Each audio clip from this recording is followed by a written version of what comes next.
when it comes to the COVID losses, which lines of businesses are the ones that were most exposed? So good morning. Yeah, when we look at the COVID impact that we had for the 9 months, the lines of business which were more exposed was business interruption, and that was basically across a few countries like Germany, UK, Australia, and France. They were the geography where we got most of these business interruption losses. And then the other line of business where we also had significant losses is the so-called entertainment line of business, which is basically the line of business where we are insuring events. And clearly, as you might imagine, there were a lot of event cancellations. So these are the two major lines of business where we saw an impact coming from the COVID. Now, of course, we're entering a second wave. Germany, France, the UK. Today, we're entering our second day of lockdown 2.0. With regards to this second wave hitting across Europe, do you expect those related claims to be less than the last time, or are you preparing for more?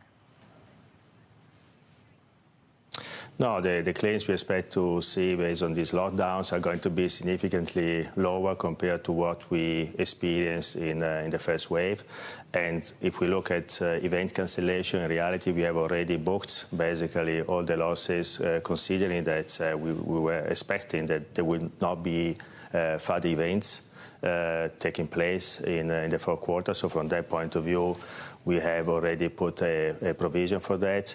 And also the business interruption losses, first we see that these lockdowns are different compared to the lockdowns that we saw in the first quarter. And second, also our exposure is reduced. So from that point of view, we might see some impacts, but whatever we're going to see is not going to be comparable to the experience that we had with the lockdowns of the spring.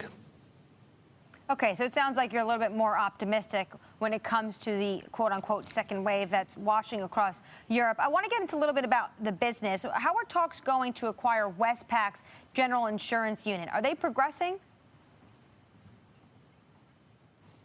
You know, I will not speak now about specific transactions. So generally, I would say our philosophy on the M&A side is that we try to expand our reach in geography where we are already present, and clearly if we can create cost synergies, so we can expand our distribution customer reach, that's exactly the place where we like to invest.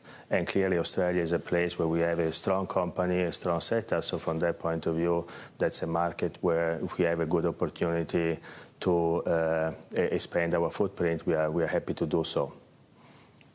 I also want to ask you about what's going on in Hollywood. You insure a lot of these Hollywood entertainment studios, and millions of euros, hundreds of millions of euros, I should say, you've had it set aside for the year to coronavirus claims. Has it been enough in terms of the Hollywood studios? Because we still see the pandemic ravaging the United States, or is more going to be needed?